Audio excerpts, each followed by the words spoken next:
All right, hey guys, welcome back to this ain't Tactical Tuesday. This is Military Monday.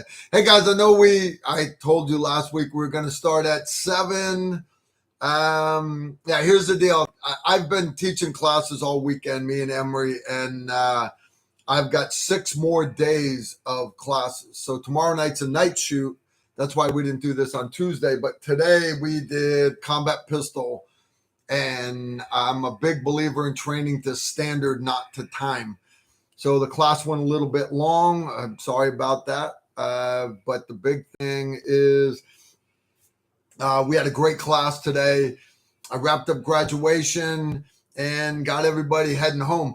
Today was the big eclipse. You know, you guys all noticed that the world didn't end. I'm just wanting to point that out to everybody that not everything you see on Clickety-Clack and TikTok and all that other crap. You don't have to believe everything that you see there. You really don't. So anyway, coming home, ground zero for the eclipse was actually, I want to say like an hour west of us from here, right? Down where the range is, it's about an hour and a half west. And then it kind of, it shot diagonally across the U.S. So Paducah, Kentucky was the nearest place. I had to drive home from the range, go right by Steve's house, basically, where the tornado went through this past winter, and jumped on the highway. Me and Imri come driving up here. As soon as I got on the highway, it's like bumper to bumper traffic on the other side, everybody going southeast. Bumper to bumper like, for miles. Like not miles, like 1 or 2 miles of traffic. I saw 25 miles of traffic, and it kept going. And Steve came from further down, so 40 miles of traffic. 40 miles, bumper to bumper on the other side of the highway. Going the other direction. We're going. We were good. Charles' house. And when I came out the exit at first, I was like, okay, that's traffic on the other side. It's probably going to end up at the next exit. Then it was the next exit. Then I hit the Kentucky border. It goes then I kept going, headed up to Karl. That's another 37, 38 miles, bumper to bumper. So all I can think of was that it's all the minions that drove to Paducah, Kentucky, so they could be at ground zero and watch the eclipse. Okay, if that's your thing. We're actually out on the range, and I had Imri put a alarm on his phone. So while I'm running the drills, when it got time for the eclipse, and we had it all planned out. Me and Imri, we had it all planned out. Imri brought his tripod out. He set out his iPhone. He had it all zeroed in on the sun, framed up vertically, so that we could have all the students standing in front, and we'd do a group photo with the eclipse happening behind us. I figured it was only going to be 10, 15 seconds long, minute long. How long is an eclipse? Minute long? So anyways, the time came, and Imri's like, hey, it's time. All right, okay, guys, safe and holster. Come on over here. We formed everybody up, and then we waited, and this big cloud came in and blocked the sun. So we're waiting, and we're waiting, and we're waiting. And Randy had the little cardboard movie glasses, that you're supposed to have for looking at the eclipse. And Randy's like, Karl, it's just now starting. And I'm looking at the cloud, and I'm like, look, I don't have time for this kindergarten stuff. Y'all good? Imri, when it's ready, if we've got a pretty sun up there with a moon in front of it, we will stop. So anyways, we went back to shooting. I got all the drills done I wanted to do. And I'm like, all right, guys, we're going to break for lunch. We ate a late lunch, which is very common for our class. We usually break somewhere between noon and 2 o'clock. I want to say it was 1 o'clock, something. All right, be back at 3. I think I said 3:30. Be back at 3:30. We broke them loose for lunch, and we drove to the local little diner, and turns out the cloud cleared long enough so everybody comes out of the restaurant. Everybody got to see their eclipse. Everybody got to see it. And I got my bacon cheeseburger and my bottle of Gatorade, and that's all I needed. All right, I see we got Peter throwing down a couple Hong Kong shekels. That's about 10 Hong Kong dollars is, what is that in American? 40 cents? I couldn't buy a candy bar. No. Yeah. All right. It's all Pete good. here. Yeah, we know it's you, Pete. What's your both your preferred plate carriers? I like ATS Tactical Gear simply because they took great care of my unit. So I'm loyal to them. And honestly, Peter, a plate carrier is a plate carrier.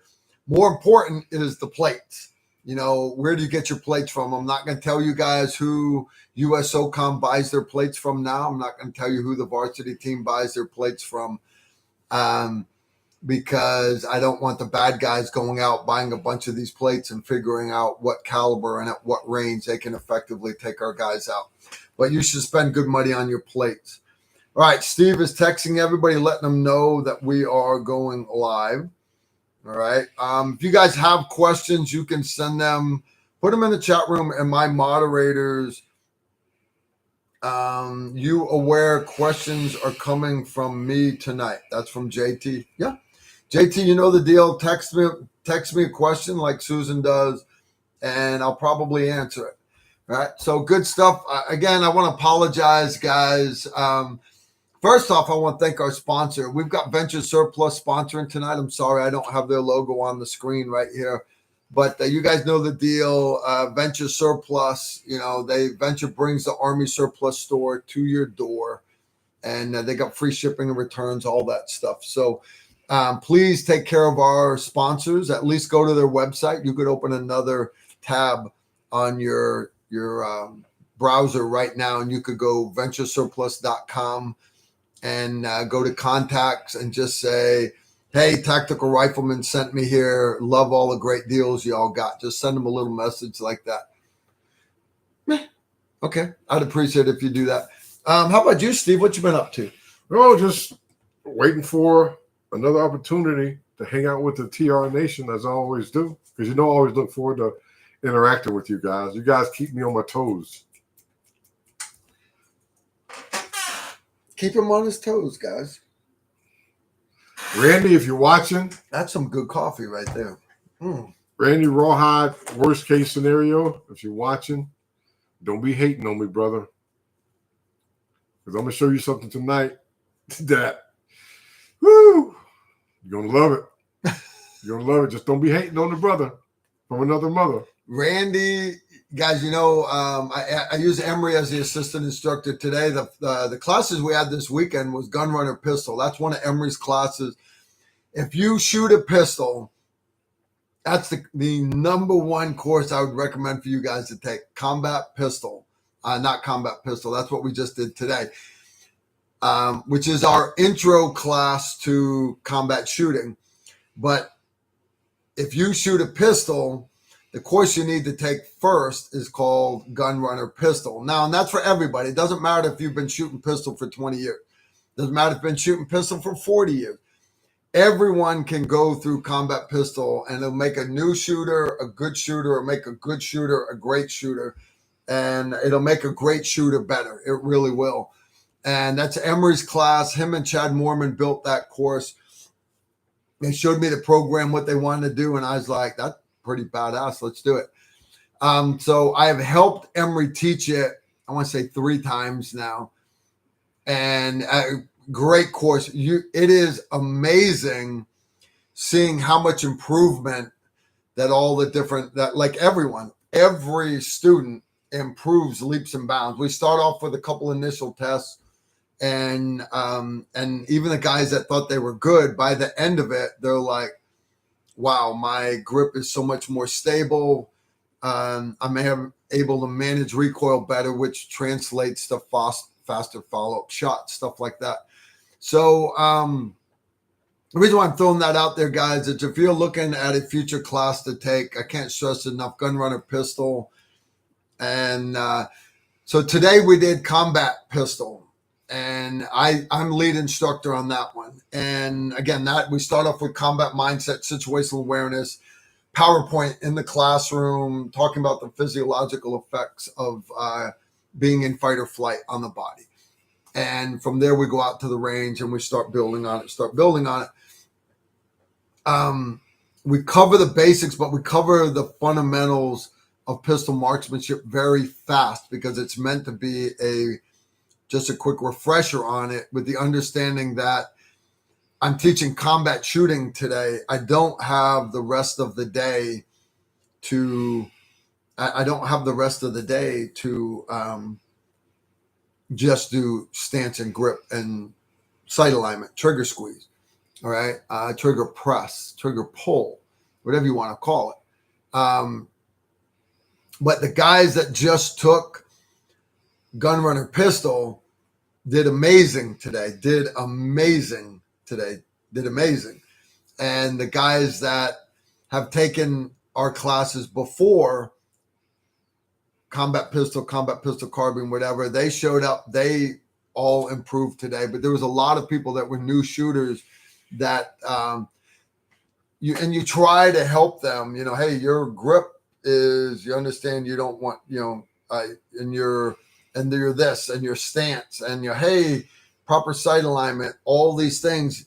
And the instructors basically, I rotate them on the range, so it's not the same instructor with the same guy every time. So you got Imri telling you, got Randy Worst telling you, you got me telling you. Well, I had Randy out there to help me and Imri. But you got to remember, Randy is 71 years old, guys. He's coming up on 72. Man, I hope I am half that badass. But honestly, guys, Randy's getting older. He's getting older.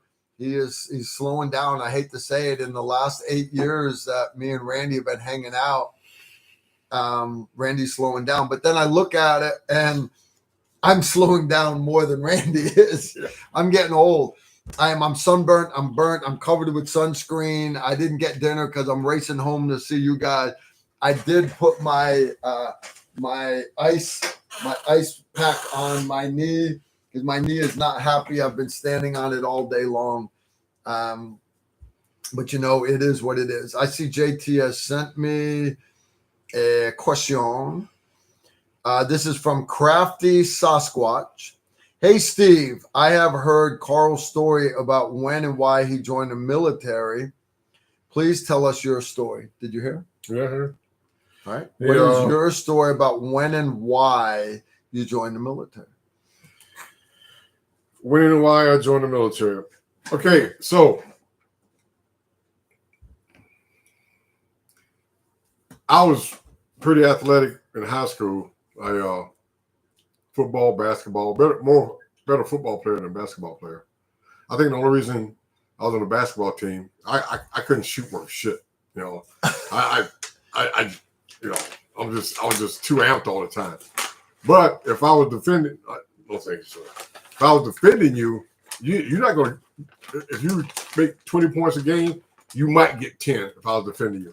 I mean, because that was my mindset from being a cornerback and a safety. So I had my BFFs. One of them, Bobby Hayes. His brother was in the 82nd Airborne, and his brother would always, whenever he came home, back then they wore the khakis. He have his khakis with his blouse, airborne, spit shine, jump boots and this cocky beret. And Bobby was always like, man, we need to go in the Army. I said, Bobby, I'm going to Savannah, Georgia. I got a chance to get a scholarship for cornerback or safety. And, when you get to that last year, that senior year in high school, you don't really know exactly what you want to do. Wasn't really getting any, guidance or mentorship. So me, Bobby, and Ricky, we was like, hey, we're going to, what's up, brother? How you doing, brother? Good, you. Yeah. The awesome Imri Morgenstern. Another brother from another mother. Grab a chair, man. And right here. So Bobby wants to go into the Army with his brother, be a paratrooper. So we go to the recruiter. I say, hey, I'm gonna hang out with him. I'm gonna go to the recruiter.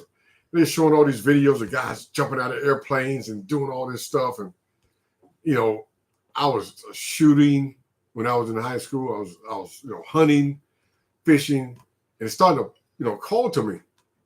Then the recruiter hooked me up. He said, hey man, if you come in under this program, we'll cover your college. If you do, I think it was 3 or 4 years in the Army, we'll cover all your college. And at your age, by the time you finish that, you only be 21 or 22. You Army have you all buffed and built up and ready to go. You go right in, back in the college, play football. So I fell for it.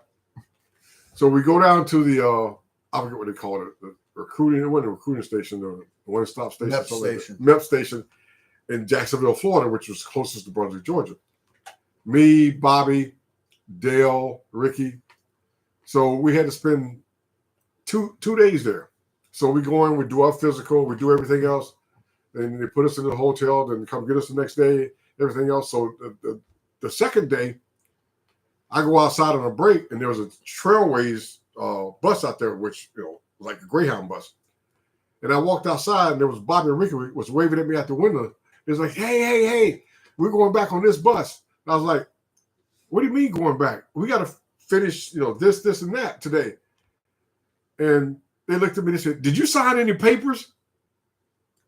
I said, yeah, that's what we came here for, to sign papers to join the Army. He goes, we decided that we don't want to go in the Army, so we didn't sign the papers.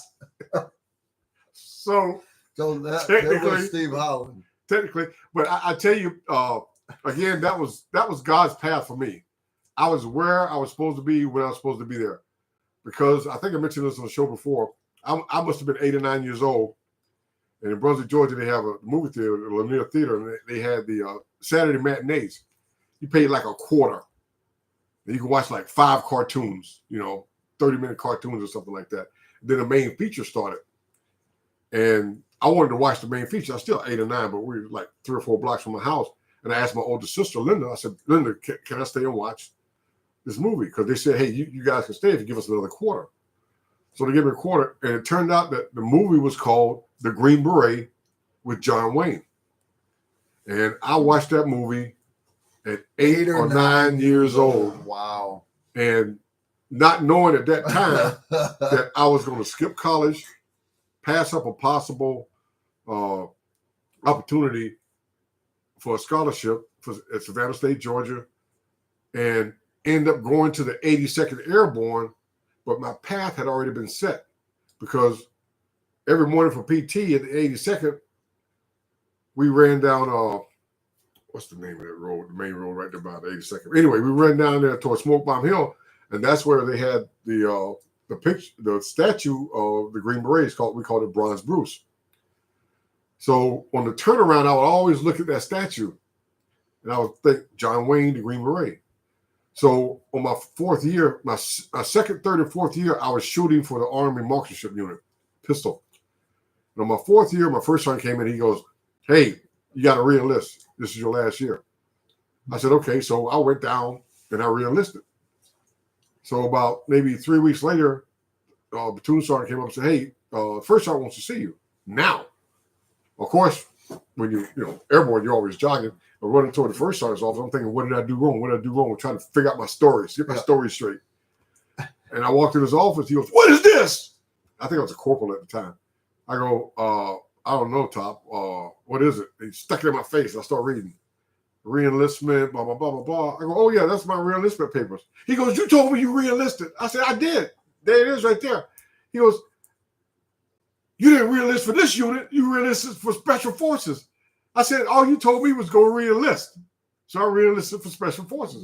So from the age of 8 or 9, which would have been, don't be aging me now. That would have been 1968 to when I went in 1978. My path was to go to Special Forces. We all served the Kingdom of Heaven, and that was my path. Even though I thought I had my own path, but that wasn't what it was. So yeah, that's how I ended up, because Bobby and Ricky took me to the MEP station, and they bailed on me. They chickened out. They bailed on me and Pop Smoke. The Gustache 2531 threw down 20 bones, sir. I live in a mid-sized city where EMS is 5 to 8 minutes away. If good. I have a victim of a gunshot wound to the lower neck to stomach, should I still apply a chest seal? Yes, of course. Also, is a powder quick clot better than nothing? Honestly, I'm not big on the powder quick clot. Number one, if it's old, like original generation quick clot, throw that shit away because it works thermodynamically. It actually cauterizes the wound. So make sure it's come out in the last 20 years. Don't use some of the original quick. I'm pretty sure all of it's been taken off the market by now. All right, so when it came to the hemostatic dressings, right, or hemostatic agents, right, quick clot being an example of it, quick clot being slang, understand that there's 10 or 12 different companies that make it. And all it is it is a powder that makes blood coagulate faster, right? When they first started using them, that they originally came out as powders. Problem with pouring a powder on a bleeder is a bleeder just blows it all out. It floats away. But also, if the wind is blowing, you get this clotting agent blowing up in the eyes of the medic, and now your eyes start clotting. You understand how bad that would be, right? So they got away from using the powders. They did. And what they did was they took the gauze that you would normally pack a wound with, and they impregnated the gauze with the hemostatic agent. That is still the standard for today. They got away from using the powders and went to the hemostatic dressings that are impregnated with the hemostatic agent. Now, there is a reemergence of like syringes that have the powder in them. And the reason why they're coming out with them is, let's say a guy is shot in the gut, abdominal through and through. The problem with the bullet going through is a lot of time may have missed all the organs, may have missed all the solid organs, right? That's, your the liver and kidneys and stuff like that may have missed the descending aorta, the inferior vena cava. It missed all the plumbing. But no matter where you go in there, it's all intestines, whether it's small intestines or whether it is, you've got ascending colon, transverse colon, descending colon, and the sigmoid colon. The problem is it's going to hit something if you get shot in the abdomen. That through and through. The problem with it is every running foot of that digestive tract has got what's called the mesenteric artery. So if a guy gets gut shot and you think he's good, right, because he's not leaking any blood out, but then or very little blood, but all of a sudden he starts sweating real bad, his heart rate starts going up, he's breathing faster. That's the body trying to keep you alive. You are in what's called compensated shock.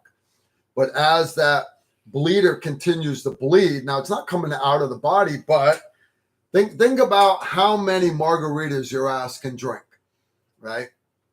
Oh, y'all can put away. Think about Thanksgiving dinner. How much chow can you guys eat, right? That's the volume of food and fluids. All that can be filled with just fluid. So that fluid, that space for that fluid, that could be blood. And what happens is you end up losing so many more units of it. And all of a sudden the guy starts to pass out on you. Why is he passing out? He's passing out because literally he's bleeding out, but he's bleeding out on the inside. So the thought process is, if you could kind of figure out what area it's at, if you could inject the hemostatic powder in there, enough of it, you could make that blood coagulate. But then you've really, it's not going to be on the bleeder. It really, and this is studies, this is not my personal opinion, that is it better than nothing? Yeah, probably. All right. But understand there are very few circumstances, very few situations where the powder is even worth carrying. All right. But 99% of the time, if you're going to carry quick clot, you personally, you not being a dedicated Air Force PJ medic or a SEAL medic or a Green Beret medic, honestly, I would 100% prefer that you carry quick clot gauze or another kind of hemostatic gauze. All right. So I think I beat that one to death. These guys they've all fallen asleep on me. So yeah, I'll leave it there. Shammy 313, Karl, any new ways of preparedness you're looking at That's everything, guys. Matter of fact, if you're interested in any way at all for preparedness, it's the, I want to say 4th, 5th, and 6th. 3 to 5. 3 to 5 May. 3rd, 4th, and 5th. That's a Friday, Saturday, and Sunday in May. We are going to be at the Mountain Readiness Expo in North Carolina. It's the mountains of North Carolina. It's only about 5 hours from my house here, 4.5 hours, something like that. It's right near the Tennessee-Kentucky border, but it is in North Carolina. It's at a big fairgrounds campsite, and you can find it at mountainreadiness.com. They only do this event once a year. And if you go to the website and look, you'll see a picture of Imri Morgenstern. You'll see a picture of Karl Erickson. But you'll also see 20 or 30 other people that have much larger YouTube and social media and TV show presences than we have. They're just not in the gun community.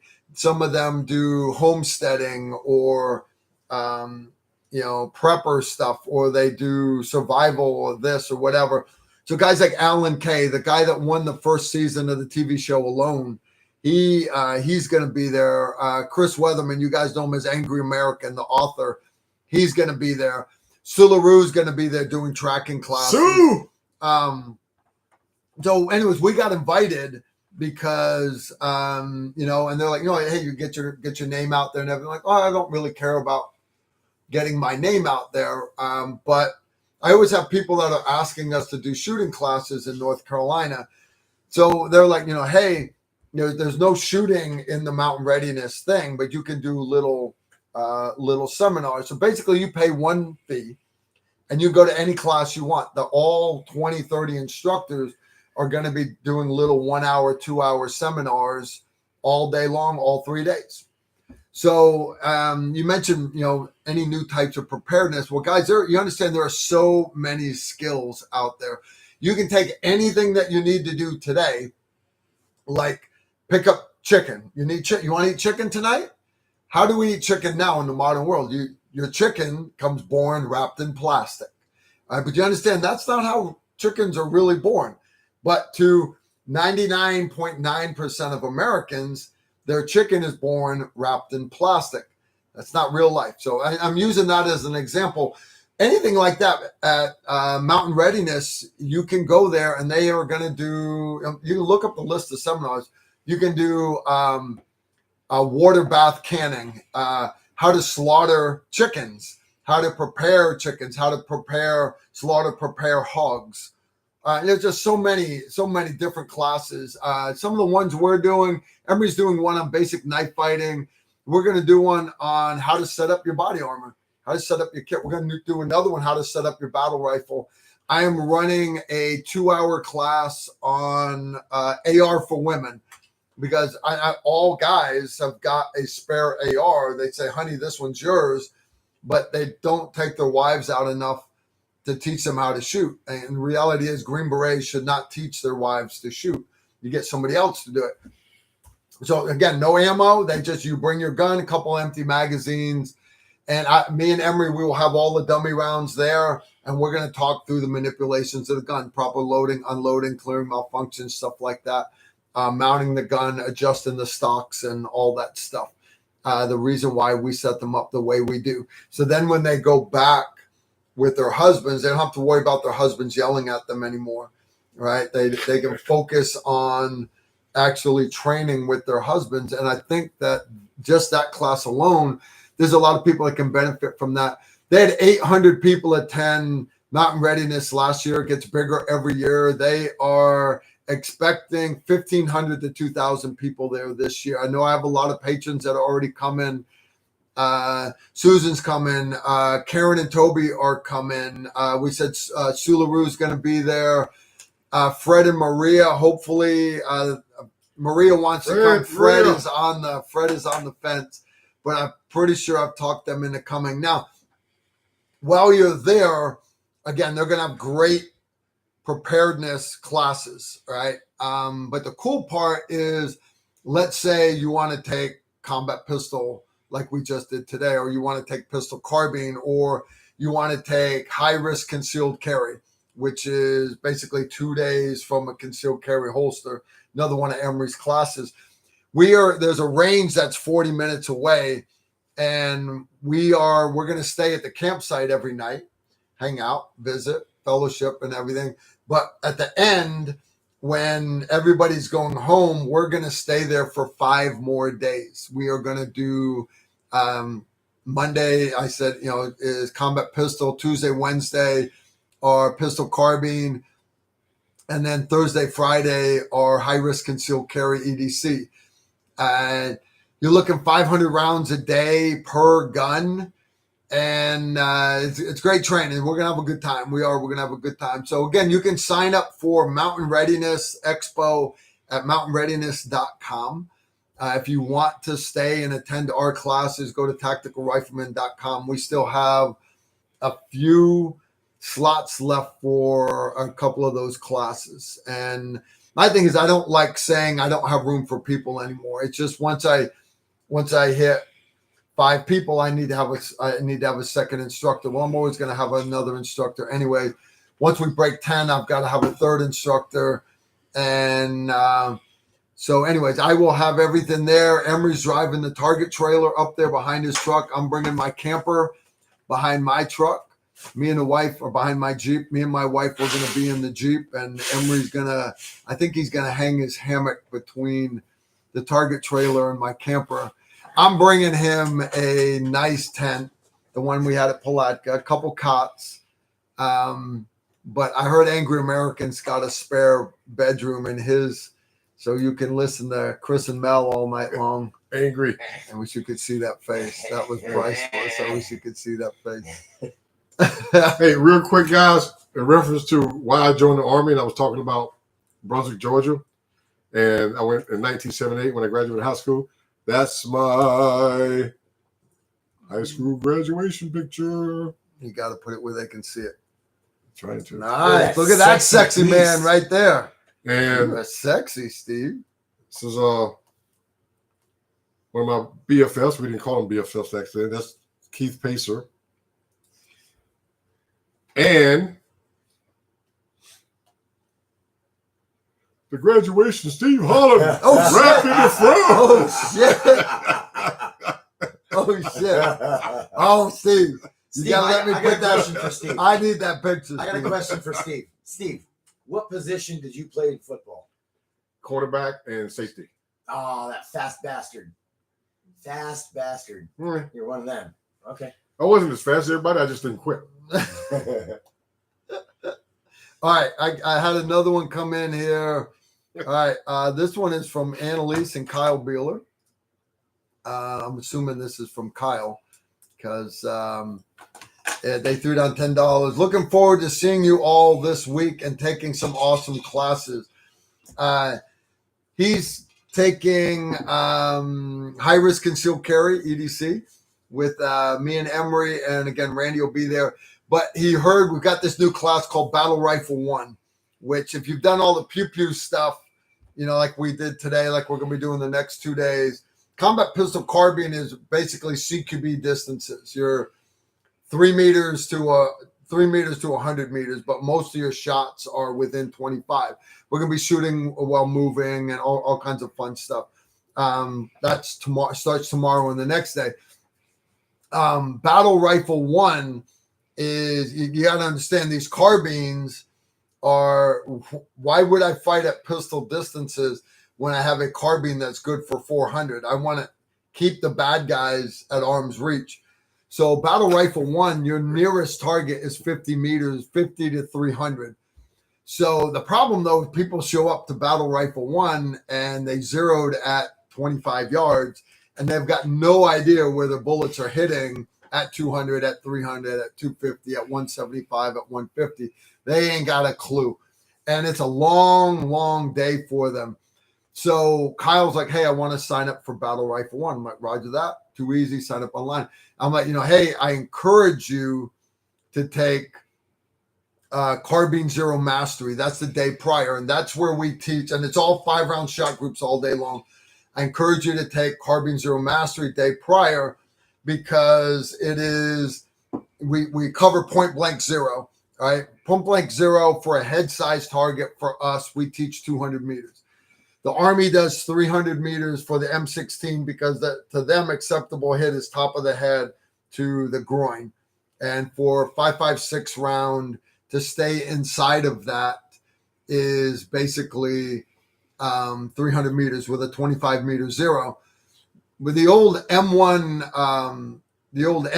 Garands, with that 30-06 shell, their point blank zero was like 540 meters, but they were teaching people to shoot at the belt buckle, and then as the bullet, so the bullet would rise so high and then drop through the bullseye at 540. But basically what that gave them was anybody on the battlefield out to 540, if you're aiming at the belt buckle, you didn't even have to estimate range at all.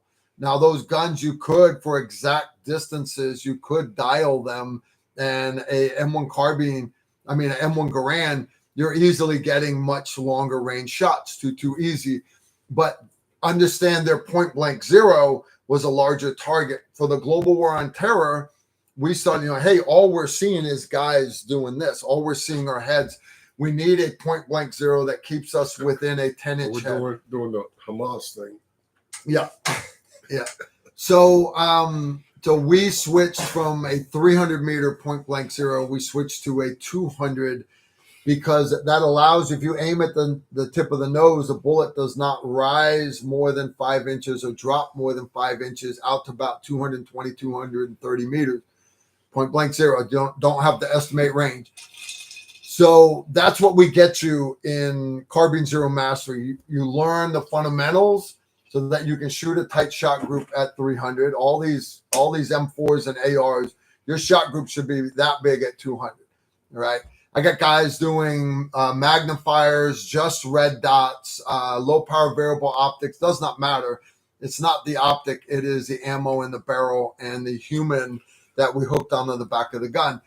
Once we get their point blank zero, they're dead on at 200. Then we get them their near point of zero, where it crosses line of sight.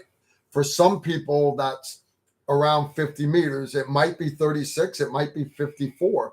Right. But again, it's going to vary on the muzzle velocity, the weight of the projectile, but also the height of your optic. Gravity, right? curvature of the earth, barometric pressure. My favorite vintage service rifle is the M1 Garand. He loves it. 7.62 by 51, 308 Winchester. Love it. Love it. All right. So, anyways, Kyle, I talked him into coming. He's going to be coming for Carbine Zero Mastery, which is cool because once we get all the zeroing done, we then go out, we get you data at 300 and at 400. So if there's a target that comes up at 400, hey, for my rifle, I need to hold 18 inches above it.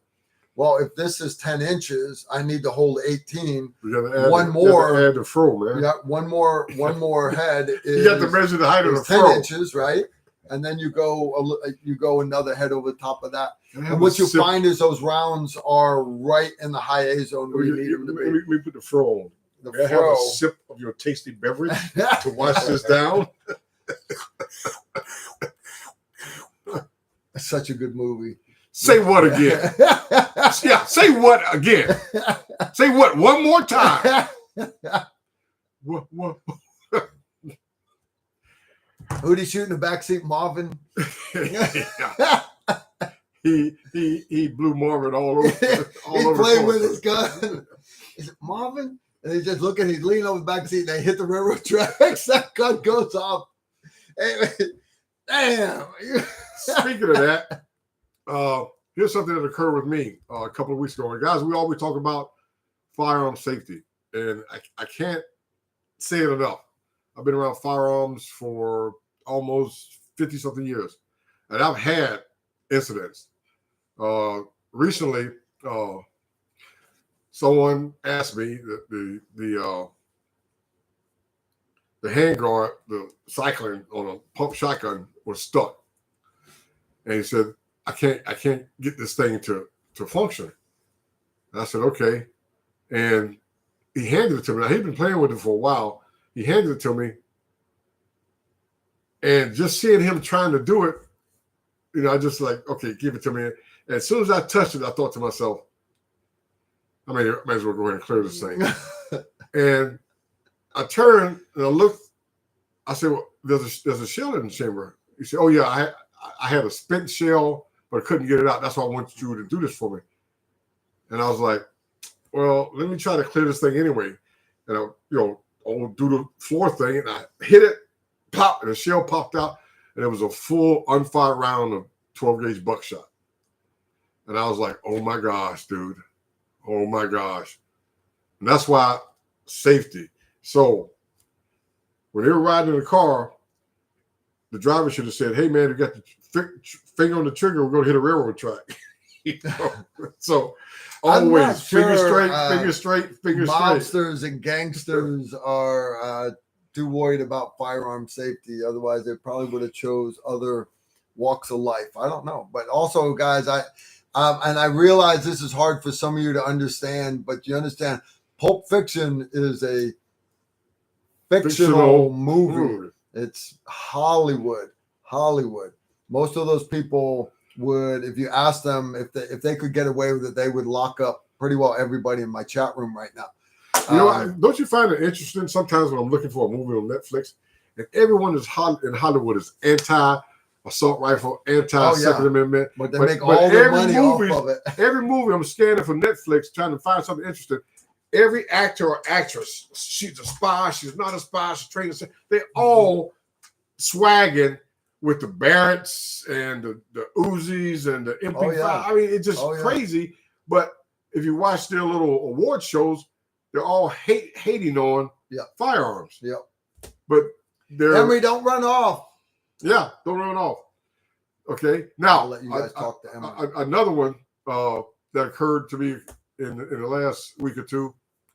It was late at night, and normally up with my son at night. I was up, and I thought he was. I kind of knew he was asleep, so it was real late, probably about 1:30, 2 o'clock in the morning. And I had gone up to my office to do something. Whenever I'm coming down into a lighted area from my office into a dark area or a lighted area, I always turn the light off behind me. Even when I come out of the bathroom, I turn the light off first, then I open the door. I don't want to backlight myself. It's just something that's drilled in me. Yeah.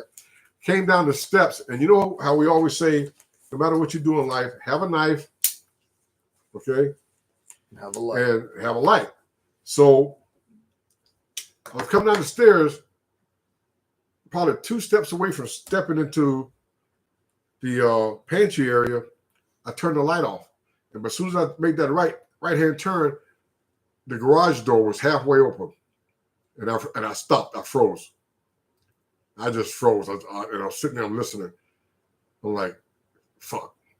It's 2 o'clock in the morning. The garage door is open. There's no light in the garage. It wasn't my wife and my daughter, my son going in there to get something out of the freezer, something like that. The door is open. And I just stood there. And I backed up. And you know how I always say, whenever I'm in a part of the house, I always think, where's my nearest EDC or something like that? Where is I do that to myself all the time. And I stopped and I realized, I said, man, the only thing that I can access right now is back up in my office. And I eased myself, and I'm thinking to myself, this is not a training drill, Steve. This is not a training drill. This is not training. This is real. I eased up, make sure the stairs didn't creak, and I reached over and I grabbed my Remington Versamax shotgun, which I used just to shoot, clays and stuff like that. And I realized the Versamax doesn't have a light on it. And I was like, oh my gosh. And the last thing I wanted to hear is some commotion from inside the house where my wife and my daughter and my son is. So I tried to ease the shell into the chamber first, let the bolt go forward.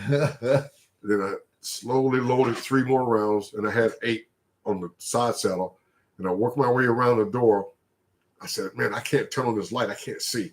Because even if someone came in, now they're in the house. If I turn on the light, they will see I turn on the light.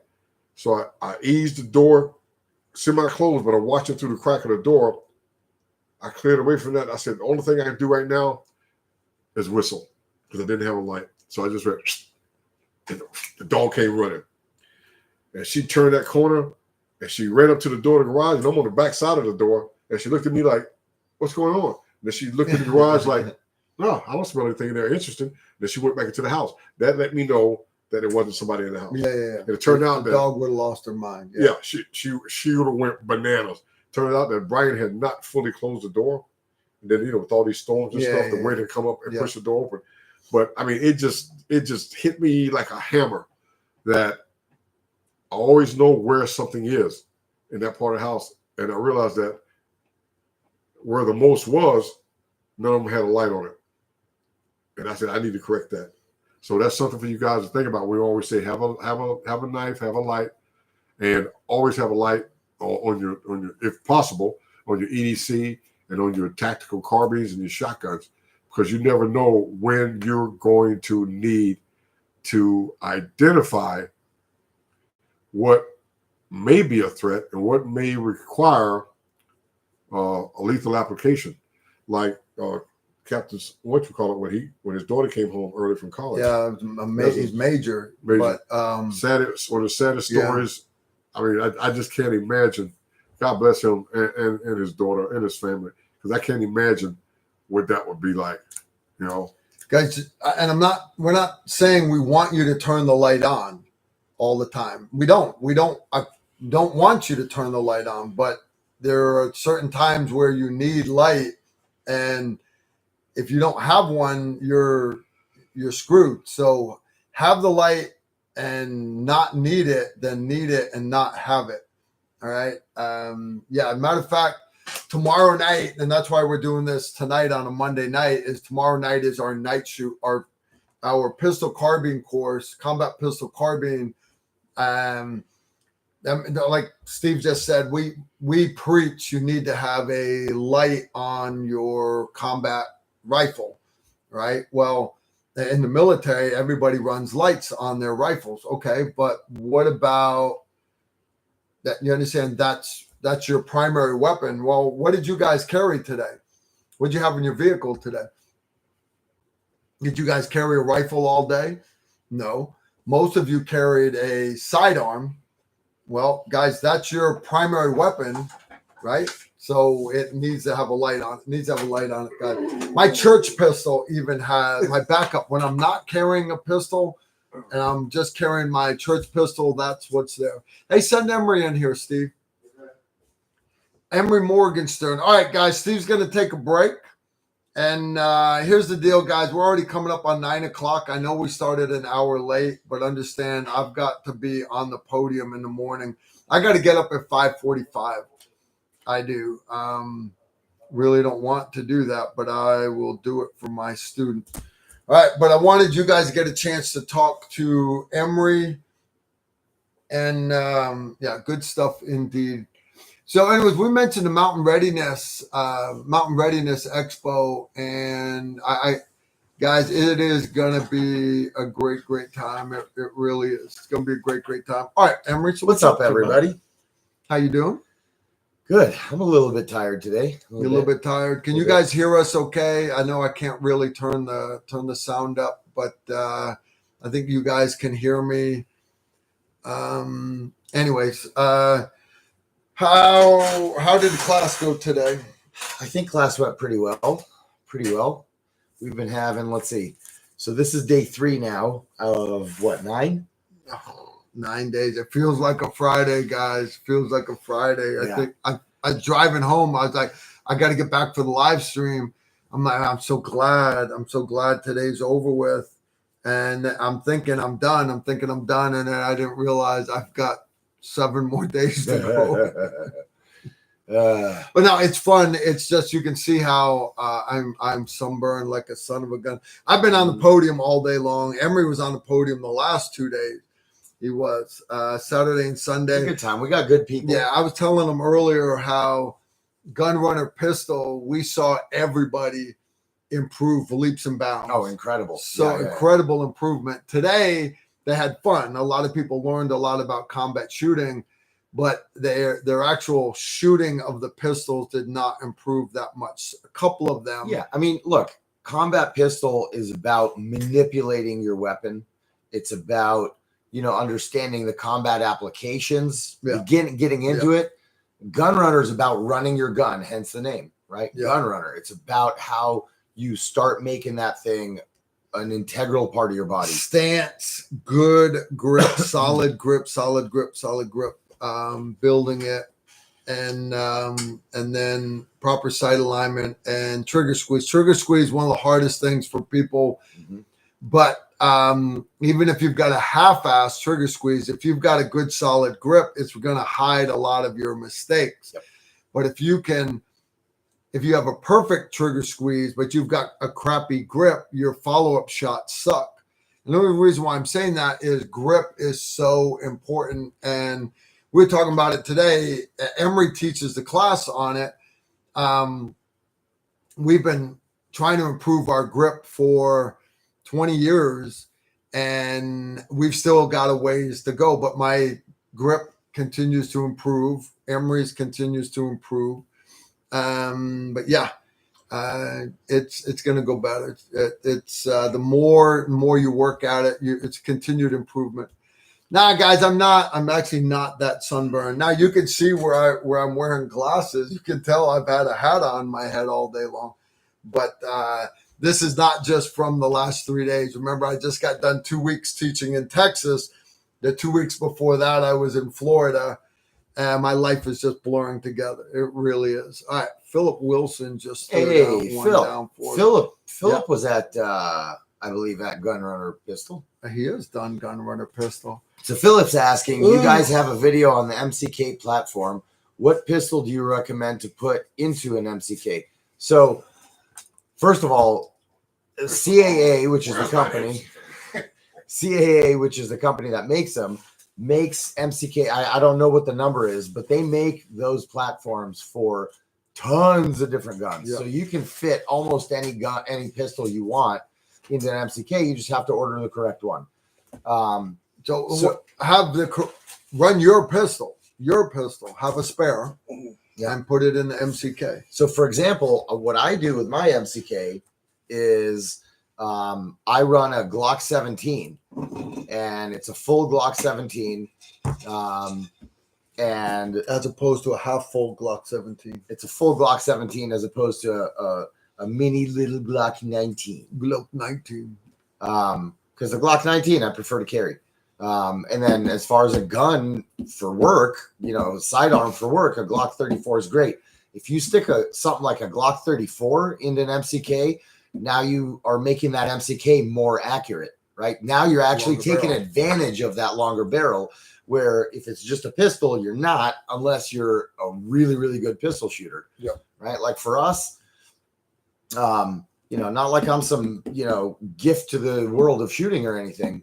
If I can hit something, let's say that head plate, like when we're doing Final Five, if I can hit that head plate at 80 with a Glock 34, I can probably still hit it with my SIG 365 XL, right? Because all those guns are accurate. But once you put that into your shoulder, kind of like a rifle, you can really start taking advantage of that longer barrel, and you'll start noticing a difference. So that would be my recommendation: is a longer pistol. You guys will hear us say we don't fear the guy that owns 100 guns or 200 guns. We fear the guy that has a gun and a spare that's the same, and he trains with them. So decide which one you like, what platform you like. Imri is not a big Glock guy. It's a good reason to have a Glock in there, by the way. The reason I don't like Glock, the one big reason that I hate Glock is because when I grip a gun, the way my first dorsal web space here is built, I got a meaty paw. And so it sits up high, and even with the extended little beaver tail, I get sliced right here. And so sticking a Glock 17 in there, I don't even need that extended beaver tail, because the MCK sits right there and I don't get cut. And so a Glock, to me, is the perfect gun to put in there. So I run Glock, so 2 MCKs, 2 or 3. I think you have 2. I have 2. I have 2. I have a Gen 2 and a Gen 3. Yeah. I think that's what both of us have. Yeah. And then my son has 2 of them. But all the ones in my house are for Glocks. One's even for my 43X, believe it or not. The cool thing about it, and this is kind of like this unit back home that I used to train, is they used to get issued 2 Glock 17s. This is for specific mission sets. They used to get issued 2 Glock 19s, and one would go in an MCK and one would go on your hip. And so it's cool because now you have the same mags that fit in everything. Yeah.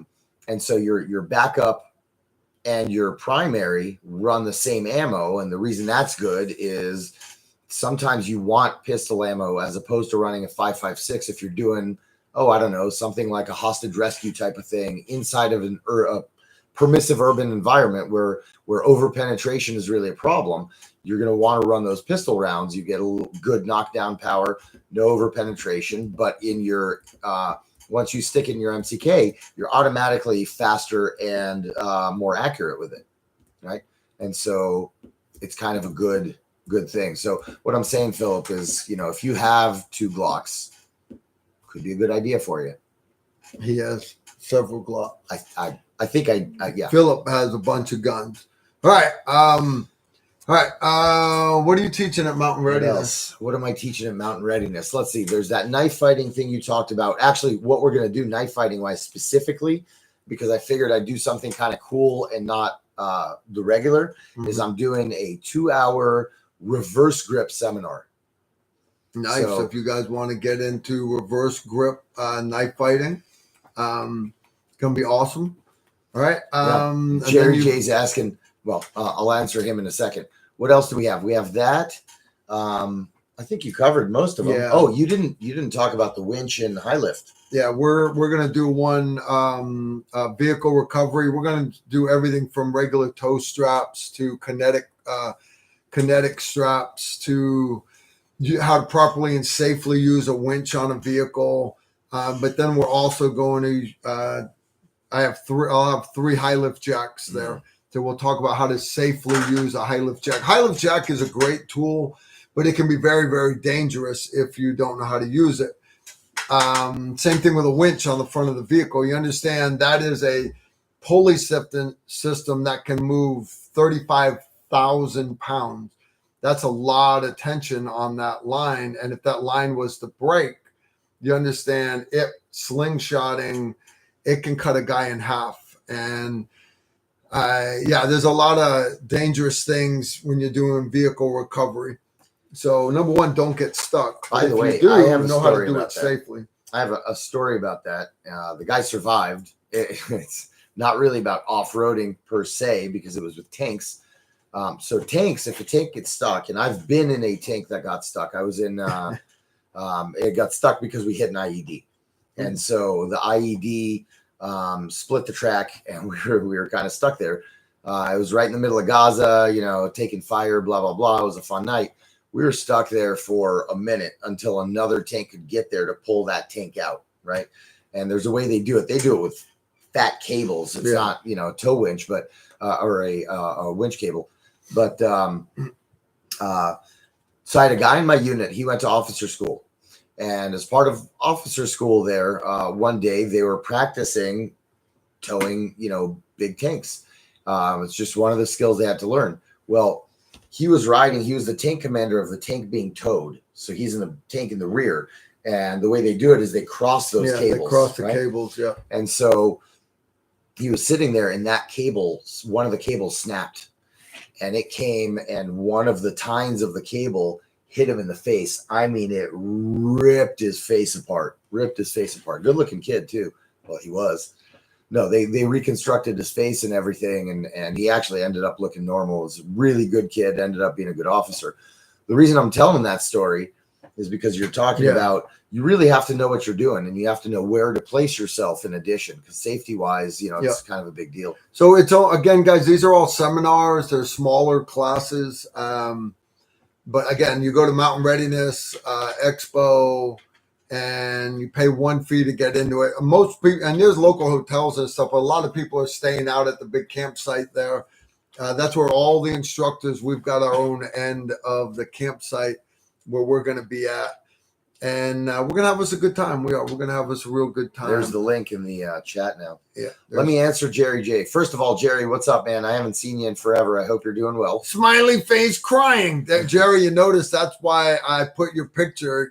The thumbnail for this tonight's video, guys, is Jerry J. I was hoping. Was it his leg? Yeah. No.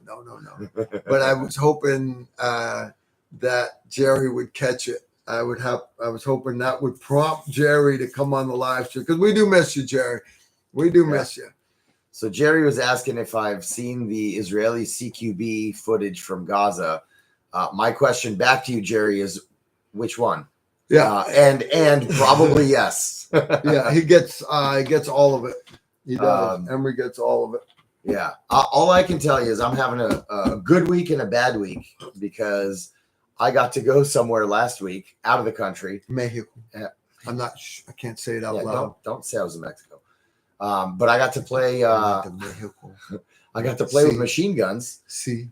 Which means I had a really good week. Hola, ¿cómo estás? On the flip side of that, I got a severe case of Montezuma's Revenge. Yeah. And don't let him put ice cubes in your drink. Today was my first solid day, if you know what I mean. Yes. You have a good poo-poo? I had a good poo-poo. Well, it was on the way to being. But it was the first time that it wasn't like, a torrential downpour. I will just say that. Certain things you don't need to share on the internet, guys. But I just did. Yeah, he just did. No wonder. It's okay. It's okay. Like Dave Matthews said, don't drink the water. He's 41. I'll be 42 in a week and a half. He'll be 42. I expect you guys to remember his birthday. All right. You understand, the older you get, the more your life will revolve around bowel movements. I'm so happy that I've got all these 23-year-olds stuck in my head, because I'm not there yet. I'm really not. Thank you, Big Fezzing. I'm fine. I wish my knee was 23. It's not. 23 and knee. 23 and knee. Happy early B-Day, Imri. Okay. Big Fezzing. I hope you're doing well, brother. I appreciate you. I hope you got your tires fixed. Yeah. Don't get me started. Some of the shit you guys do. Don't text and drive, guys. Don't text and drive. Hey. What else? Y'all got questions? We started Combat Mindset off this morning, and I put up, that's why I started with a video of cell phone fails. People like falling in the swimming pools because they're walking in the walls while they're in their phones. And it's funny, but you understand it's not funny. These people are so unsituationally aware. They don't have a clue what they're doing. It is really hilarious. All right, guys. I'm going to step out for a minute. Let Imri talk to you guys. I'm going to go get Steve, because I know I know Steve still wants to talk to you guys about this new blaster he's got. But I know you guys are tired. You don't like looking at how tired we are. And coffee's at 6:15 in the morning. 6:15. Oh, we're 15 more minutes of sleep, huh? He thought I was going to say 6 o'clock. Well, yesterday it was 5:30. Today was 6 o'clock. Tomorrow's 6:15. This is getting better. No. You still got to be there at 6 to help me make the coffee, so we can have coffee at 6:15. Yeah. By the way, it is going to be pouring rain all day tomorrow. Freaking day. Someone did the rain dance. It's going to be freaking glory. I did not do the rain dance this time, guys. I did not. Oh, my knee hurts so bad. So bad. Yeah, you've been on that puppy. My ice pack. Been on that puppy. Put my ice pack back in the freezer, guys. I'll be back. Oh, my pancreas. Right. Shoot me some questions, guys. Tell them some Shoot me some questions. Stuff, some glorious stuff. Hey. What's glorious to talk about? I'll tell you something cool. This is kind of a pre-thing, but this watch is something that's coming up. It's not coming up like right now, but Garmin Tactics 7. Garmin sent me this watch to do a video on, and I haven't really historically been a very watch oriented person. You got to have a watch, right? But now, I don't know. I've been checking this out. It's got like applied ballistics in it and all kinds of other really, really cool stuff. What really turned me on is obviously the skydiving stuff. So I'm really excited about that personally. I'm going to do some fun stuff with it. And then when we feel like we know enough stuff to really do a review, we're going to film it. All right. I see some questions. How's the Tundra holding up? Honestly, the Tundra is awesome. It is awesome. The gas mileage went way down when I changed tires. But it's pretty good. It's pretty good. I'm happy with it. When I blew off the mirror cover, it actually clicked back on. So that made me really happy. Let's see. I saw another one. Galil or AR? You know what? That's a good question. 110% unequivocally AR. However, the Galil it's an okay gun considering when it was made and what it was made for. The early versions of the Galil were complete garbage. They essentially took the good things that they liked about AKs and then improved all the things that sucked about them. And it took a couple of generations until they made it reasonable. I actually carried one for a while when I started off in the Naval Officer Academy in Israel, and I hated it. Let's be honest, it's a piece of junk. The old one. Now the models they have now that you can buy here are a whole different thing. It's a completely different gun from what I carried, and they're actually really, really good now. They're good. Sue bought one, and I've shot his a bunch, and it's actually a very good gun. So that was that. Let's see. I saw more questions. That mouse isn't working. Oh, they're both on there. I don't know how to get the mouse here, so I guess I'll just can that watch stop 7.62 by 39? I tell you what, I'm not going to try it because I'm totally in love with this thing. This thing is so awesome. Yeah, let's see. Oh, look at this. T is actually on here. Mountain Readiness. What's up, brother? Looking forward to catching up in May. Me too, brother. It's been a minute since I've seen you. Watch giveaway. Yeah, you wish. Let's see. Is this a touchscreen? Oh, look at that. It is a touchscreen. It is a touchscreen. Liller AR. How's the Tundra? Blah, blah, blah, blah, blah. Let's see if there's anything else. Picatinny or M-Lock? Picatinny or M-Lock? All right. So maybe you meant M-Lock or Keymod. Between those two, absolutely M-Lock. Because there's a lot more options with M-Lock. Picatinny, if you truly meant Picatinny or M-Lock, I'm assuming you mean Picatinny rails all the way around or M-Lock all the way around. What I prefer is a straight Picatinny rail all across the top and then M-Lock on all the other positions.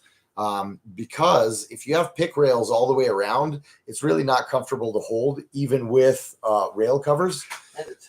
And it's heavy. It's a lot more aluminum. So if you have M-Lock all the way around, you can mount whatever you want. But I very specifically only get handguards that have Picatinny rails going all across the top. I don't want to order parts. That's another part that can fall off in potential, right? If you're mounting that rail onto M-Lock. And anything I put up top is going to have to hold 0. So I prefer it to be an actual part of the handguard. So that's actually a really good question. What is the primary rifle for the IDF? Question from Tracker. So there are really 2 primary rifles for the IDF. Most of the special ops units are on M4s. M4, Colt M4, just like we have here. Some infantry units, or I guess nowadays many infantry units do use the Tavor or the micro Tavor.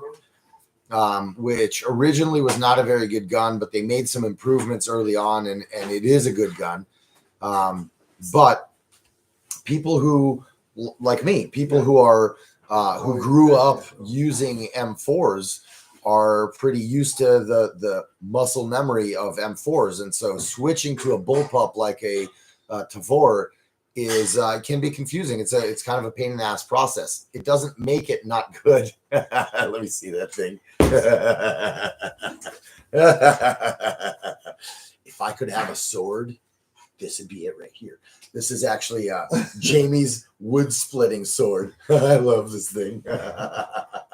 Lumberjack sword. He's been out working out with it. Look Yeah, that's his workout. Look at all the dirt on this thing. Holy shit. He has been knocking the snot out. Let's see. Let me finish that thought. There are some newer rifles, but they're kind of single purpose rifles. Some of our units now are running a Sig Rattler in 300 Blackout, but those, again, I'm not big on the 300 Blackout because it is such a purpose specific round, and it's very limited in what it can do. Right, it's a very close range round, and it's designed to be shot through a suppressor. Short barrel rifle, suppressed, close distance. You're talking, from one side of a street to the other side of a street is kind of your ideal distance. That and inside of. So let's see. That's it. Let's see what else. What else? Whoop! That's just skipped on me. Blah, blah, blah, blah, blah. Hold your gun right, yada, yada. I don't know what we're talking about here. Do they still use modified M16 A1s? I'll tell you what, man, that's actually an appropriate question. In the normal army, no, they don't. They're there, but they're for non-combat soldiers. The modified M16 A1s are... there's some of those that are being given to some of the reservists now just because they brought in so many reservists, and that's what they had to give to like an extra 300,000 people. So I got you a Steve Holland. You got me a Steve Holland. Come on, brother. Come sit. Why don't you give him that chair? Because he's got to get to that gun. Come get this chair. Can you do guns on the live stream? He can't touch it, but he can turn. Got it. Let's see. Was somebody asking about somebody was asking about pistols? Yeah, we run Glock 19s. When I was in our special operations units, we're running SIG P228s. Today they're known as a 229. It's the compact version of the 226. So it's a double action, single action pistol. And I loved them. And when we got the Glock, I took a few shots out of the Glock, and the first ones that got there were Glock 19Cs. So they have the compensator up top, and automatically I just looked at it and I went, that's the dumbest fucking idea anybody's ever come up with. We're shooting these pistols at night, and you want a muzzle flash coming up right where your eyeball is. That's just stupid. Your night vision goes to shit, right? And then it cut my hand, and I was like, nope, not doing this. Give me my SIG back. So that was that. Mountain Readiness, that's T. Did you ever find out from Rawson if the CZ P10C would fit in the Safariland holster? I'll tell you what, T, I didn't find out from Rawson. I found out from me because Rawson sent me a CZ P10F, and I can tell you unequivocally, no, it does not fit in a Glock holster, unfortunately. So I actually had to have a holster made for my CZ P10F, which, by the way, is awesome. If you guys remember from the show last week, at Smith & Wesson M&P 5.7 by 28 millimeter in a custom holster, because I had put a Surefire XC2 light laser onto the 5.7. So all my holsters are made by, can you see that? Red River Tactical. Red River I have a bunch of their holsters, and they are awesome. Awesome. Custom made for your handgun application. Because I wanted to run, you guys know I love myself some 5.7. You know, it's a lightweight pistol, points like a 1911, 22 rounds. It punches certain types of body armor, which is something that I wanted because good guys aren't the only ones that wear body armor. So just keep that in mind. So if you have your CZ, reach out to Ray and Darion at Red River Tactical. And veteran owned, they're 101st guys. Yeah. And they have a tactical rifleman discount. So make sure you mention that and get it done. I have a Batman belt holster for my 5.7, and I have a EDC carry with the clip for the 5.7, and they were both done at Red River Tactical. Yeah, awesome holsters. I got another question here. All right, when will you give us some story time on your family history from World War II into Israeli independence, preferably on your Patreon? You know what, David? You're so right. First of all, I'm sorry, guys.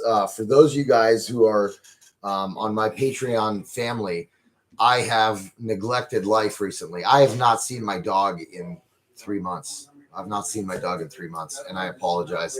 And you know what? I didn't even think of doing that video, and I will do that video. Give me a little bit. I don't have a day off until June, but I'll get it to you before then. All right, let Steve share what he's got for him. Yep. Biscuit, we miss you. I love my Bubba. I miss my Biscuit. I miss Biscuit. Biscuit's a cool dog. All right, I'll let you guys do his thing. So, guys, speaking of 5.7, now you guys know that I love myself some 5.7, as I just said. And the two things in that category are for your light velocity rimfire calibers. You got 22 long rifle, you got 22 mag, and even though 5.7 isn't a rimfire, it's still in that light caliber range. My last coyote that I killed at my house in the middle of the day, between my house and my neighbor's house, which is about 75 yards from my house, side to side, was with the 22 Magnum. And Randy Worst and I share the same appreciation for the 22 Mag. Now, Randy, being a rawhide kind of guy out of Wyoming, used to, I don't know if it was on Indian reservation, legalities or something like that, used to shoot big game with 22 Magnums. He always tell me, you can kill a blah, blah, blah if you put a 22 Mag right between the ears. I go, no, Randy, I'd never considered that because I haven't actually seen something that big in the wild. So I love 22 Mag. It does have its applications. And as I was mentioning to Karl earlier, I said that coyote came out in the middle of the day. He was up on my neighbor's fence, and my neighbor has cows, ponies, ducks, turkeys, and chickens. And I hit that coyote about 40 yards away, spun him, and he just stood there. And I was going to lean against the house to get a better, stable platform, and he started like trotting back toward the back. And I made sure he cleared the house of my neighbor's vehicles. And I had to come off the house, and I just had to go offhand.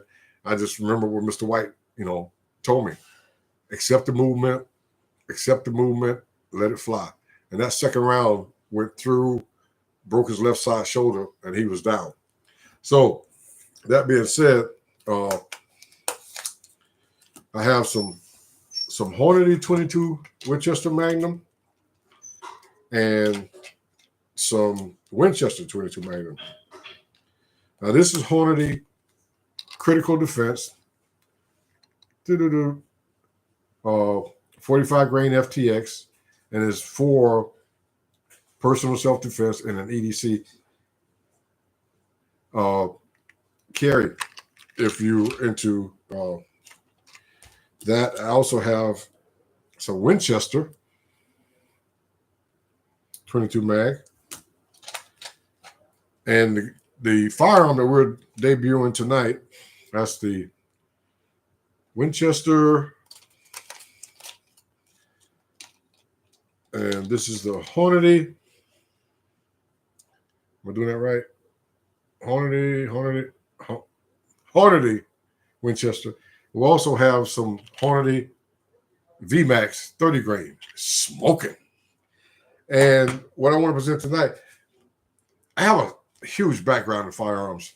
Again, I started off with my my granddad's M1 Garand when I was like 6 or 7 years old. My granddad, Mr. Jamie Palm, God bless him, down in Brunswick, Georgia, living on the side of the railroad tracks. And he used to let me hold that Garand. I mean, it was huge. I mean, it was taller than me. And those big, giant bullets back then, and when you're 8 or 9 years old, those are some big bullets. And so I've been shooting for a while, and I've always, pursued what is the best rifle. I like this action, I like that action, I like this kind of stock, that kind of stock. And when you read all these gun magazines, like I've done for ages, good thing when I was working combat developments for 5th Group, that was part of my job. So my office provided subscriptions to just about every gun magazine it was. And I would just read them. And sometimes you see new developments or old developments brought forward to being new. And sometimes you read about them and just so, oh yeah, okay, whatever.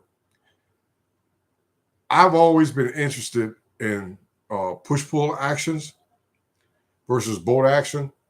And again, push-pull to me is like lever actions. Lever actions have 2 strokes, 2 movements.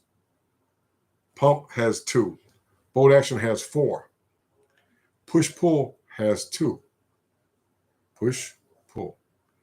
I've seen them around a lot. I remember when the European company Blaser came out with theirs. I just couldn't. I saw them at the SHOT Show. I just couldn't get into the way that bolt was free to move. And when you pull it to the rear, that whole bolt is sitting there. I said, man, if you have a catastrophic failure, that whole bolt, you're going to eat it. So I knew about what I'm going to present now is from Steyr Rifles, Steyr Mannlicher, out of Europe. And they have a push-pull rimfire rifle called the RSR. And the version I'm going to show you now is the Scout rifle. If you guys remember the Scout rifle, it was basically heralded by Mr. Jeff Cooper of Gunsight out in Arizona. And I won't go into the whole history of Mr. Cooper. I met him twice at the SHOT Show years ago before he passed away. God bless him. Scout scope, the scope is forward of the action, almost like a pistol scope. So you got intermediate range scopes, which is a pistol scope because you're putting the objective lens out at arm's length. Then you've got the Scout, which is EER. One's EER, one's IER. They should know all this stuff. Okay, so this right here, can you see that, is the Steyr RSR. If you bear with me here, move all this stuff out of the way. And as you can see, that the action, there's the handle, the bolt handle, and basically the bolt's to the rear right now. All I have to do is push it forward, chamber it, lock it, and shoot. Here's the magazine right here. I'm running an aim point 2x, 2 power magnification, because the Scout scope that I have, which is it's a good scope, it's a Leupold scope, it doesn't have illumination. So in preparing for this rifle, I wanted something that I knew I was going to have to, if it came to coyotes, I'm going to have to shoot it in about the end of the day. It might still be some illumination out, in my backyard in the grass, but in the tree line, in the shadows, I could see movement, track movement, but I couldn't see the reticle. So I decided to go with an aim point and not just any red dot sight. I still wanted some magnification. If you guys I know Carl's going to like jump all over me about this, but you can see my son Brian, he put a barrel dampener on the end of the barrel. But I've read about this rifle years ago. I've seen them at the shows, like the SHOT Show, and walked right past them. I was in gun and knife country in Oak Grove visiting with Miss Sarah and her daughter Lauren, and I just happened to look up because always when I walk in, I said, "I'm here for this. I'm here to pick up some ammunition because there's nothing you have up there on the rack that I would be interested in." And it just happened to catch my eye, and I asked, I said, "What kind of rifle is that?" She said, "That's a Steyr." I said, "What caliber?" She said, "22 Magnum." Piqued my interest. I said, "Really?" She said, "Yeah, and it's a push-pull action." I said, "Yeah, I remember reading about that in the gun magazines, the latest thing to come out, what's new at the SHOT Show and everything else." But it wasn't until she handed it to me, and of course, first thing I do, flip it, pop it open, check the chamber. Then I mounted it. I said, "Oh my gosh, that rifle mounts and points." Kind of like the pistol and handgun guys compare the grip angle of all pistol to the 1911. This is an awesome pointing rifle. I mean, it's literally points by itself. So the thought to me was, I love 22 Magnum. I know Randy loves 22 Magnum, but I already had a 22 Magnum. And I looked at Miss Sarah. I said, "Can we get a trade?" She said, "Yeah, what you got?" I said, "I got a Ruger All-American bolt action and 22 mag, which I've had for maybe 8 years. That's the one I shoot the coyotes with." And she said, "Well, bring it in and we'll see." So that was a Friday. So Saturday, I missed linking up with them. They're not open on Sunday. I got there Monday. I was actually trying to get there before the 5:30 time limit when you fill out your paperwork. And I was texting, "I'm on the way. I'm on the way." I got there. We worked out a really good trade. I thought it was a good trade. I appreciate Miss Sarah, kind of leaning my way a little bit. And it is a wonderful, wonderful, awesome rifle. This one, of course, it was used. The rifle I traded in was used. This one doesn't have the threaded muzzle because when I researched the rifle, Steyr also makes that rifle with a threaded muzzle. I would have loved to have a threaded muzzle on that rifle. And you guys know why. I run the Flaming Pig. I don't do the suppressor thing. But I'm going to get to that. We're going to do some shooting video with this rifle. I've reached out to some contacts with Steyr to see if I can get a hold of a barrel with the muzzle thread. It's just one of those rifles, like I said, a 1911, the Smith & Wesson 5.7 MMP. When you pick it up, it just fits. So I've basically got something that I can take out varmints and predators within a certain, body size. I don't think we got any cougars running around in Tennessee yet. And I just wanted to share this with you guys because it's very seldom that I will see a rifle or firearm that really gets me pumped. And I'm telling you, when you pick it up and you point, you hold it, I mean, it's just right. It's just right. And the whole scout rifle concept is to have the ability to have a scope far mounted in front of the action to where you can actually see out of your non-dominant eye where the target area is, where the target is, and it's just fast shooting, even with bolt action rifles. And I've always shared that appreciation for that type system with Mr. Jeff Cooper. And I talked to him a couple of times at the SHOT Show. It just so happens that he was signing autographs, and I was with Clint Smith from Thunder Ranch, and Clint Smith and Mr. Cooper were really, really good friends. So Mr. Cooper and I, we kind of walked off. I think we walked off to the lunch area and sat down and talked. And just being with the man, and I know he's talked to 1 million people in his lifetime, but he was really patient.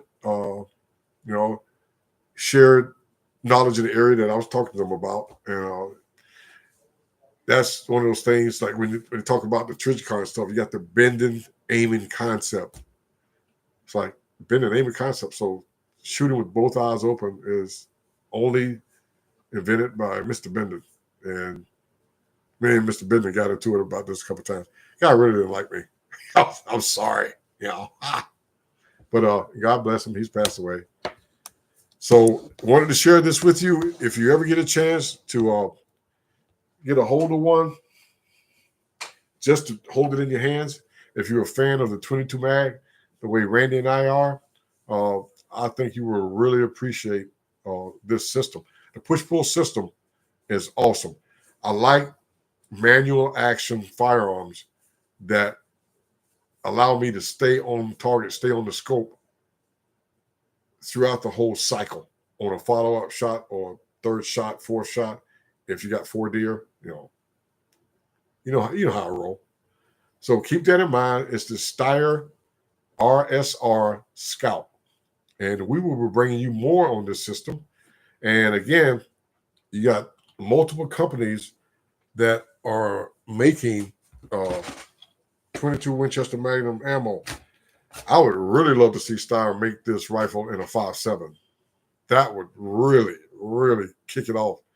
The push-pull action. I didn't see any of their rifles that were a Scout version that was push-pull in your rifle calibers, centerfire calibers. So I'm assuming that push-pull action has a strength for a rimfire, but not necessarily like, having a push-pull action in 5.56, 223, or 308, 6.5 Creedmoor. They have some excellent Steyr Mannlicher makes excellent rifles. I think their top one is a Zephyr in the rifle calibers. They don't make that push-pull in a rifle caliber, so I'm just assuming that action is not really the type of action that has the strength to handle that 55,000 PSI. But for you guys that love 22 long rifle like I do, and Coach Murkison and the rest of us, give it a try. I really think you'll like it, the way it shoots. I mean, it's most of your European rifles, you never really even talk about accuracy when you say, hey, that's this company for Europe. And we all know since the beginning of time, since the beginning of the Mauser, it's all about accuracy. So take a moment, take a look at it. Here's the type of ammunition that I'm going to be working with.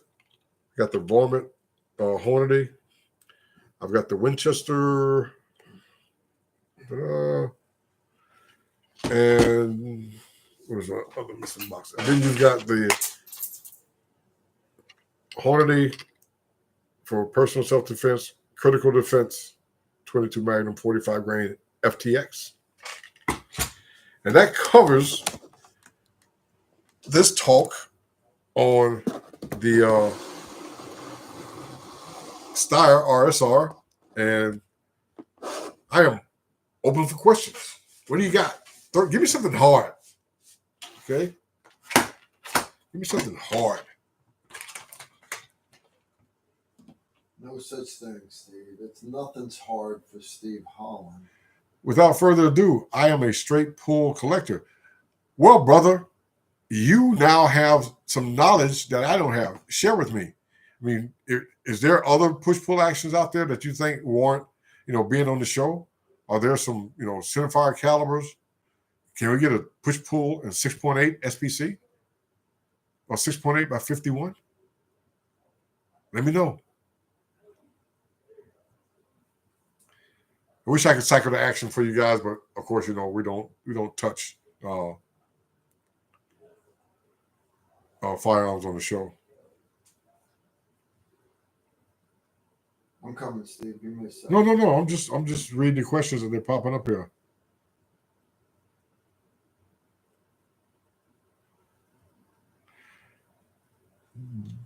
Jeep and Jack, I did not know that Beretta has a push-pull rifle.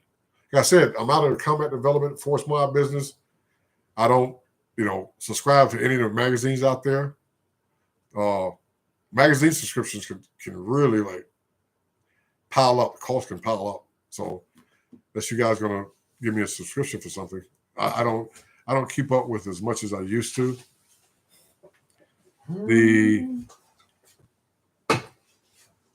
Without further ado, they'll send them to me. He hunts with the M95 Star 2 8x56 and a Schmidt Rubin. Good scope. Savage Impulse. You know, I did see something about the Savage Impulse, but I never followed on it because push-pull hasn't been my area of interest. But now that I've begun working with this style, I really like working with the push-pull when it comes to manual action firearms. All right. Other questions? Let's see. They sent me a couple. Been a while since people were asking that question too much, and I don't think he was around then. They've been asking if are the new cartridges still going to be recommended? The 6.5 PRC, 7 PRC, 26 Nosler, 6.5 Creedmoor. 6.5 Creedmoor is here to stay, guys, but the verdict's still out on the 6.5 PRC. Simply because all it is it's the 6.5 Grendel. It's like a 6.5 Grendel. They're taking too much meat out of the face of the bolt, and for the 6.5 PRC, so they're still trying to crack the code on it. But the reality is the military is not going to go for it. And I know the whole thing that they're testing it with the varsity team. Yeah, I understand, guys. The varsity team is responsible for force modernization, so they look at everything. They do. They look at everything. They really do. So, yeah, I don't know if 6.5 PRC will catch on, but I don't see it catching on. I really don't. 6.5 Creedmoor and 6mm Creedmoor is here to stay with your competition shooters, your precision rifle series, stuff like that. I deer hunt with a 6.5 Creedmoor. I do. It's a good round. Shoots flat. But other than that, no big deal. All right, guys. Like I said, I've got class again in the morning. I've got to get up in a few hours to do this. Steve, I appreciate you driving up. That's right, brother. All right. Got the quick question: 6.5 PRC. Is it a what I always call a 308 Winchester case base? No, it's a 5.56 casing. It's not 5.56. It looks like.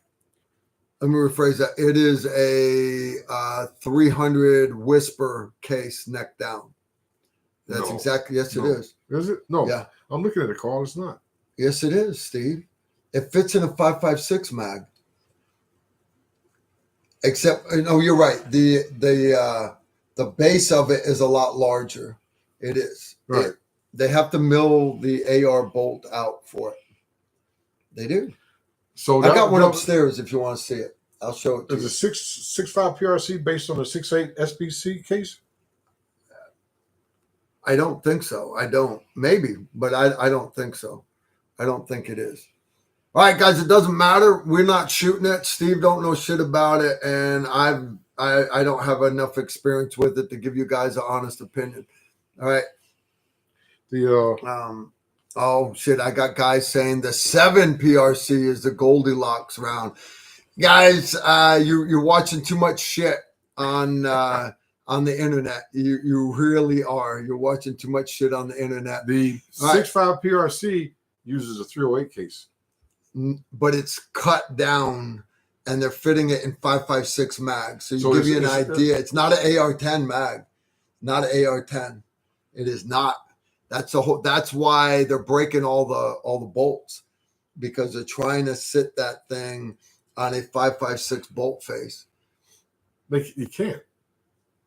Steve, I'll show it to you upstairs. No. What I'm saying is, guys, when Chris Murray and I were developing the 6.8 SPC, Chris recommended I try the 30 Remington. We originally started with the 6.5 Grendel, which is the AK-47 22 Russian case, 22 220 Russian.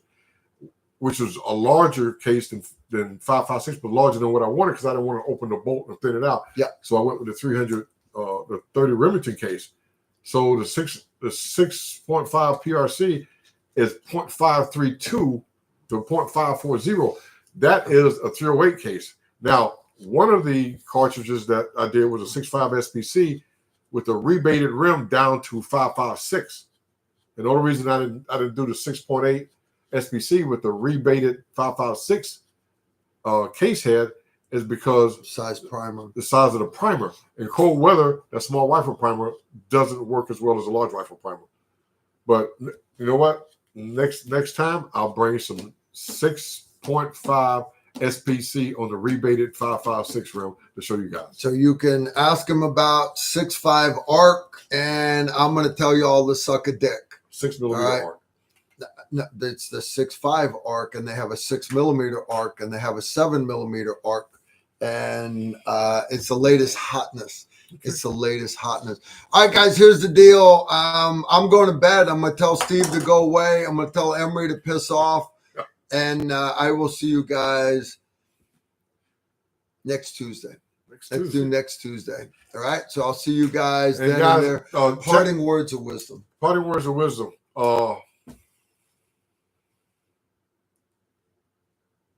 Okay, that's the parting words of wisdom from Steve Holland. Trust in God. I kind of, because I never ask him that at the end of a live stream, so I kind of caught him unprepared for that question. I love you, brother. You know I do. Thanks for coming out, man. Always, man. All right, guys, I'll see y'all next time. Y'all take care and shoot straight. Trust in God, folks.